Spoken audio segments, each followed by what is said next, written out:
Okay, welcome back. This is going to be part 2 of the videos, and this will be the final part of the videos about broken access control and IDORs and stuff like that, hunting them easier, even though they're manual. The first one, we went over PwnFox, so I had to reset up the environment. I went and did that all off camera, right? So we went over PwnFox, the Firefox / Burp extension that allows you to containerize sessions all in the same tab or all in the same browser and in the same tabs, and then come across the wire and see it all color coded over in Burp in the whether it be in the HTTP history or whatever, where you can see what each session's doing and compare and contrast and see how that all works. And we talked about using that to test for IDORs, right? So taking something from one user that you see maybe on the orange side of the screen like we saw, and then maybe trying it on the green side, right? Trying the same request, seeing what renders either in Burp. We use, you can use repeater or even just in your browser, right? And seeing what shows up differently for each person. So today I want to add kind of the last part to it here in part 2. That way there were 2 smaller, hopefully more bite-sized chunks of information. The last part I wanted to add, at least for my workflow for testing for some of this stuff, is a tool in Burp called Autorize. So Autorize is basically going to automatically check every request I make with a different set of either headers or cookies. What I mean by that is if you go here, I already registered, like I said, so we have test 1 user here on orange and test 2 here on green. Same thing, if none of this makes sense on the Barker platform here, go back and watch part 1. We go over the platform, setting it all up, registering 2 different users in my PwnFox. So go watch part 1 first, and then come back. Like I said, I tried to split it up so everything could be shorter, but I have it all set up here for test 1 and test 2, and you can see here. So in green, after I registered and I came back, we have a Barker session cookie here, right? And it looks like we have an XSRF token as well. So we have 2 cookies here, an XSRF token and a Barker session token, right? And it would be pretty fair to guess from looking at this that this Barker session token and maybe that XSRF token, but most likely this session token is going to be what actually is me authenticating to the web app, right? Like now that I've authenticated, it's going to use this token to now authorize what I can and can't do on the back end, whether it's updating profiles, listing dogs, or whatever that may be on this site, right? For Barker. And if you'll notice in green here, we have this session token here, right? And if you just take a look at like a few of the digits and kind of peek at it, if I go click here in orange, you'll notice it's different, right? It's not the same one. It's very different between these 2.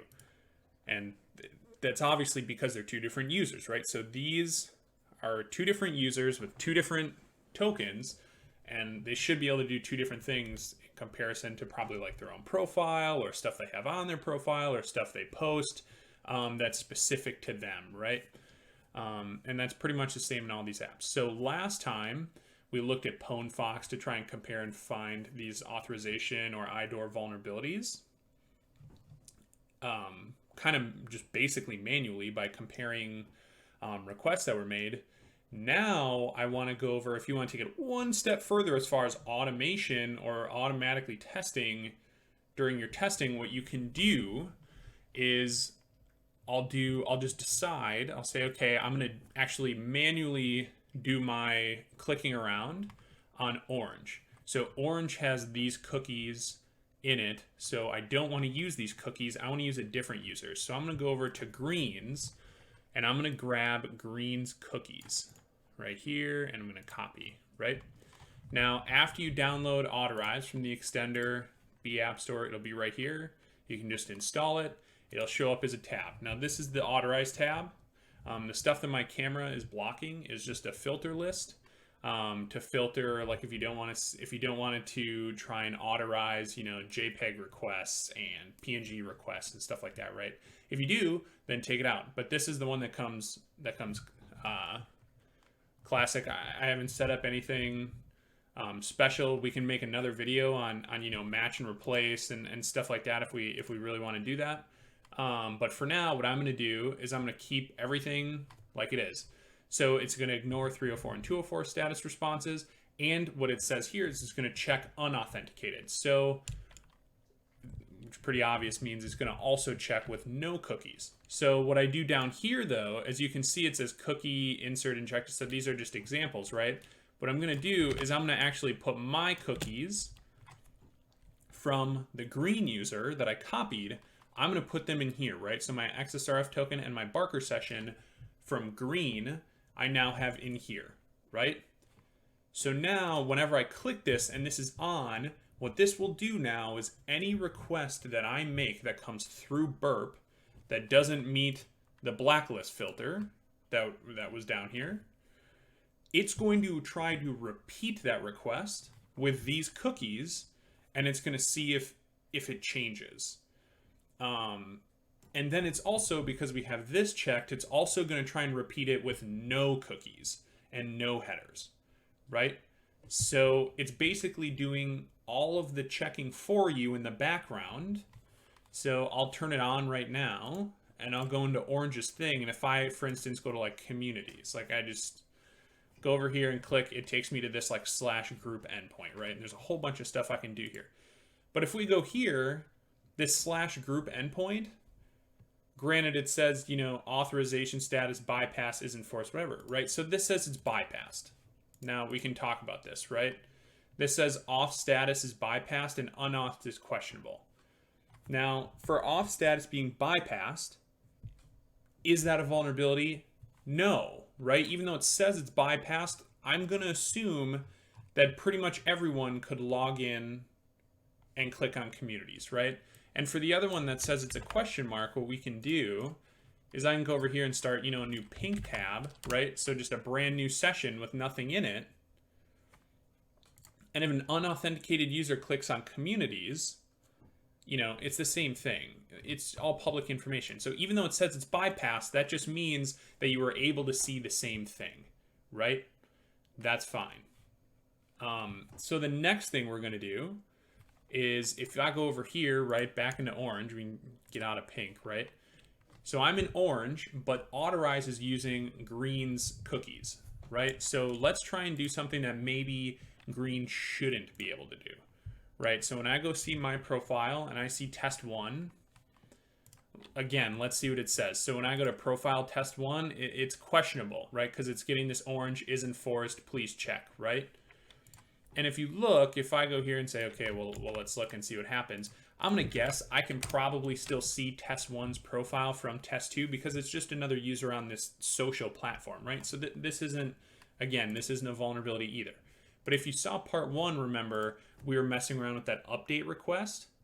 So if I go in Orange's thing here and I want to edit my profile, remember it's going to edit, it's going to do profile /update / the ID of my profile, right? So if I say wow new description here and I update my profile, right, when I go here, we're going to try and click past it really fast. I went here, it did a post update, right? And we can see it here, wow new description. And this time around, I was number 52, right? So it did an update to 52. But if I go back to Autorize, update 52, it says I'm enforced, right? Which means that I shouldn't be able to do it.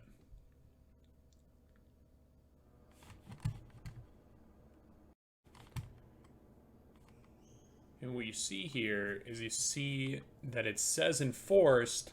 So this is kind of why I made it a two-piece series, right? Because it says enforced, so you're like, oh, okay, no, endpoint's good, it's fine. Now, sometimes it may say this bypass thing, which, you know, good for you. It works. It's an IDOR. It's a broken authentication, whatever it may be, right? So this does help repeating requests with other things. But in this specific instance, which is why I want to make a whole separate video about this and why you always have to be careful automating things, speeding them up, whatever, this says it's enforced. And if you go over here and look at the request response modifiers, you see that they modified the request, put in our new cookies, and it says it's a 419 unknown status, right? Now that's weird.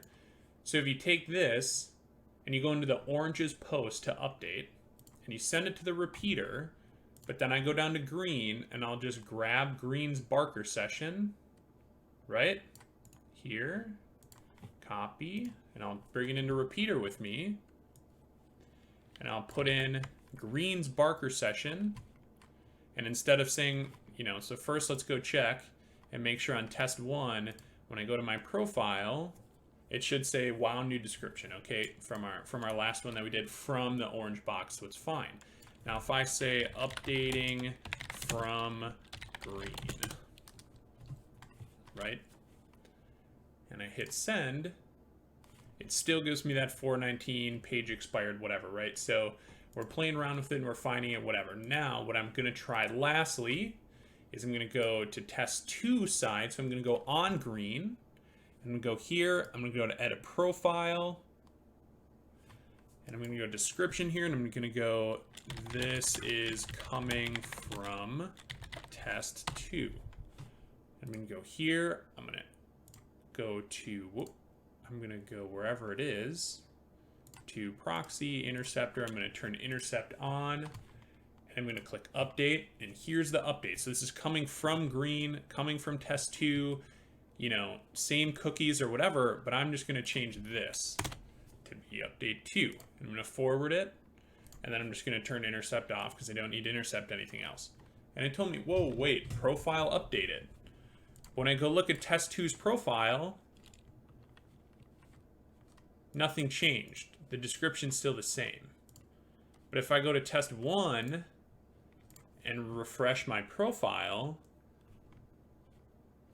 I changed, well, whoops, I accidentally changed the profile name too, but I also changed the description. So if you see, we're still test 1. We're in orange now, but I changed my name to test 2 on accident.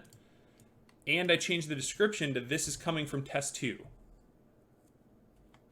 with green's cookies. So it in fact was a bug, and it is in IDOR in that update thing, which we hinted at yesterday. And you would have found it yesterday by just comparing and contrasting, throwing one into repeater, or like I just did, intercepting the update request and just changing the ID to orange's ID that we've seen coming from orange. You would actually see that it is happening and it is a bug. So then why, when Autorize does it, is it a 419? And it gets put as enforced by the user, right? Well, oh, see, actually it happened again, and you can see that this time it said it was bypassed. Anyway, why I would say it was enforced and why these 419s happen is just because everything happens differently. It could be a CSRF protection thing. It could be the way the application works. It could be something with patch requests and repeating requests with the same tokens. It could be, all different kinds of stuff, right? So that's why you have to be careful using this tool, but it can be helpful for very large scopes or very large applications going through this type of thing. But in my opinion, going through with PwnFox, making as many accounts as you need with as many different users as you need, and manually testing these things by either going to proxy and intercepting and changing those IDs or swapping cookies, or throwing stuff into repeater and trying to do it that way, will kind of fail-safe you. But if you're just trying to do a large, quick coverage and you just want to throw in a different set of cookies and hit every endpoint and see if stuff's bypassed or enforced or whatnot, you can always do that too. But just keep in mind that the more stuff you try and speed up and you try and automate, tools are made to do one thing, right? And if something doesn't happen to work the way that that tool expects it to, you can run into, again, this same request made twice. One time it thought it was enforced because it got this 419, and then the second time it read it right and said that what it was in fact bypassed, right? So the second time around it worked correctly, but this first time around we got this 419, right? And that's something on the back end of the app. So this is really all that I wanted to go over for this one. This will be the last part. There won't be a part 3.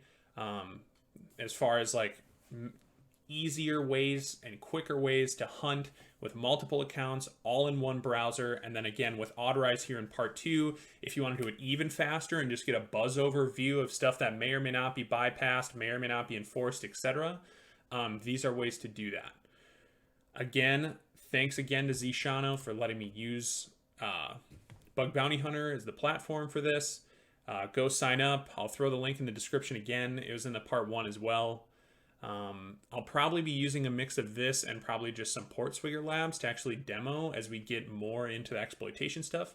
But for now, I hope you learned something. Any questions or anything else, feel free to ask on Twitter or in the comments or whatever. Otherwise, peace.